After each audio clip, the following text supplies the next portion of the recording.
Hey everyone, it's Ben Hardy here, and in today's video I'm going to be reviewing a pre-owned Rivian R1T. Depreciation has hit Rivian, and it has hit Rivian hard. You can pick up one of these used R1Ts for a lot less than you'd expect. Before we get in this video, I want to give a huge shout out and thank you to the Land Rover here in Lehigh for giving me some time with this R1T. I'll include a link to the website in the description down below. If you have any questions, need any help, just ask for Jordan. Also include a link to my car buying guide. Let's get into it.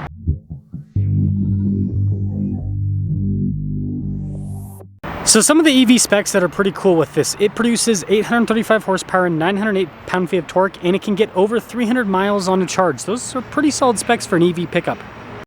And the R1T, of course, comes with a cool key fob as well. It's like a little carabiner, got the Rivian logo there, and then you can see you've got your opening for the front, you've got the rear, you've got our lock and unlock, and we'll actually pop open that front right now. It works!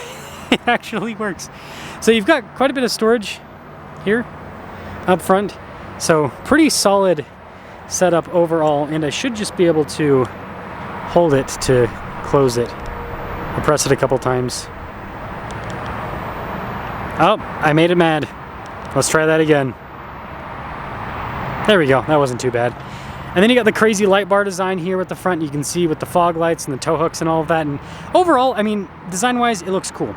Now, before we move to the next thing, I do want to mention, if you want to see more videos just like this, then I recommend you subscribe because I post content every single day. Now, around the side here, our tire wheel setup is 275 by 65 by 20 in the front and over in the rear. You can see here with the wheels, really cool looking, and yeah, you've got these all-terrain tires. Obviously a little bit of wear on them because it is a pre-owned vehicle. Got the Rivian logo there, and then we of course have the famous gear tunnel here on the side. Should just be able to press this right here. That'll unlock it. So yeah, let me know if you guys think if this is still cool or if it's just kind of like a gimmick. I think it's a pretty cool thing, gimmick or not. But anyways, here's your side view. You can see the truck's lowered because air suspension, so that's another nice feature this has. Now I've got the bed area here with the R1T, and there is plenty of storage. Got the Rivian logo there. You got more storage underneath here as well. It's a really cool bed setup. It kind of reminds me of the Honda Ridgeline in some ways, not in a bad way, in a good way. And I always like how you fold it up and it kind of pops up like that. You can see the light bar design here in the back. You got R1T as well. And so yeah, I think we can all say good looking truck on the outside. And then the interior is pretty special here with the Rivian. So really tight fit and finish throughout with all of the trim pieces. See nice seats here as well, perforated all down the center portion. And then we've got our climate controls here for the rear, which is pretty cool. Heated seats in the back too. Fancy, fancy, right? And there's plenty of room. There's good headroom back here. Legroom's not massive. Again, it's kind of like a mid-sized pickup truck in terms of the size, but it's good compared to mid-sized pickup trucks. And this of course leads us up front.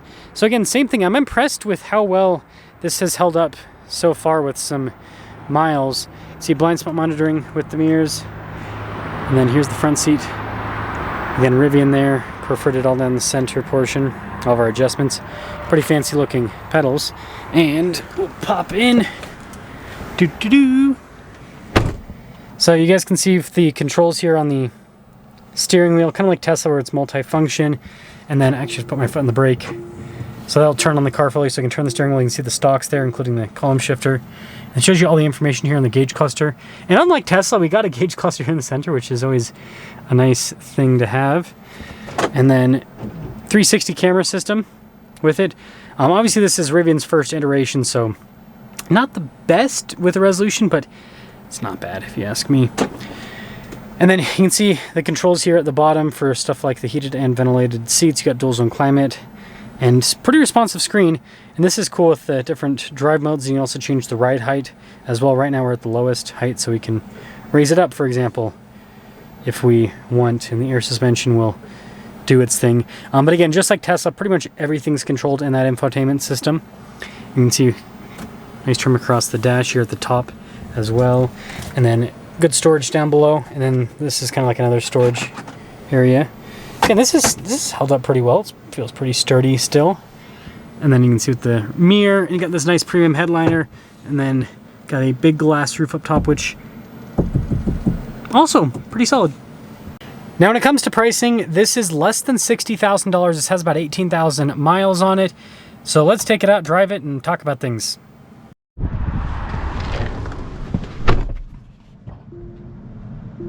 Well, let us set off in this R1T launch edition, and let me tell you, I'm sure these used ones probably gonna launch right off the lot, right? I don't know. This is a lot of truck for the money with the pricing that this is at now.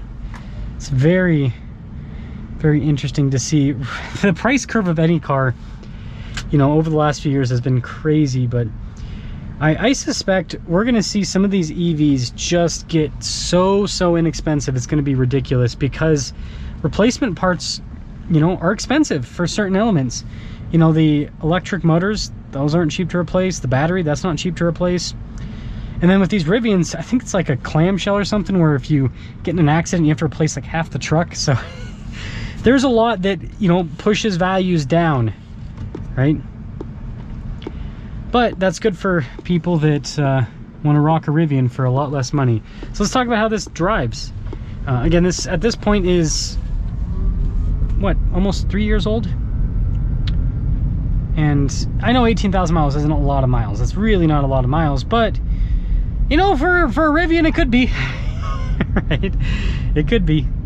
So what I'll say is, it's nice with the drive. The air suspension helps out quite a bit. Let's put the ride height to standard. But yeah, the air suspension helps out quite a bit. You know, just like all EVs, it's independent front and rear suspension. So that helps out with handling.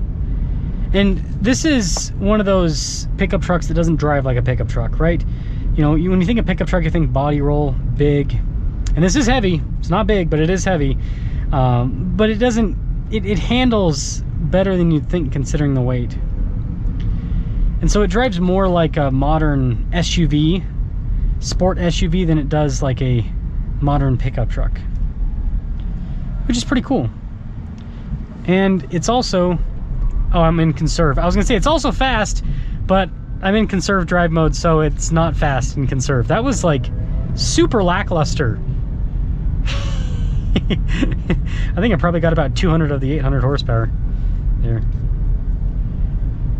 And I will say, I'm at the Land Rover dealership, and so I think Land Rover is a good comparison when it comes to air suspension because they've mastered it. This does not hold a candle to Land Rover's air suspension. And look, it's a Cyber Yuck. There's another one. They're breeding on us. Anyways, yeah, it's good, but yeah, Tesla and Rivian and everyone else, frankly, they need to take some points from Land Rover when it comes to the air suspension systems, because yeah, their air suspension, it's just the change of height is so quick compared to the competition, and then just the smoothness you get out of the Land Rovers, it's really nice, actually. Back end kind of sounds a little funny. It'd be interesting to see how the suspension and other components hold up on this over time. So we're gonna put it in sport mode now. So now we'll actually get some oomph out of it. Also, I'm at 34% charge, so I'm probably not gonna get all of the power. That's gonna affect things a little bit, but oh yeah, that feels pretty good. That's such a big difference. Let's do all purpose. That is such a big difference. Craziness. So yeah, it's fast. So overall, you're getting basically an electric super truck that, you know, questionable in the reliability long term. We just don't know yet, but super truck, electric, over 300 miles range. Like, this is a practical vehicle. So this is a lot of vehicle for less than 60 grand. I mean, if you look at new cars, and here we got a Rivian, so we can pass these people up. You look at new cars, and this is, you know, I don't know, similar in price to like a new Jeep Grand Cherokee with a V6. It's similar in price to Mazda CX-70. I'm trying to think of other just random cars that are sub $60,000. There's so many of them.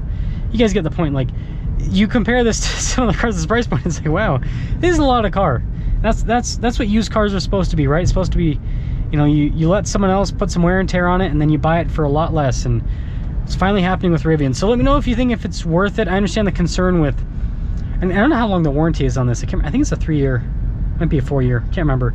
But I can understand the out of warranty concern. But, you know, while this is still under warranty, I don't know, it could be a fun car to drive and, you know, not spend $100,000 like you'd have to spend on a new one, and, you know, like you would have spent on this just a couple of years ago.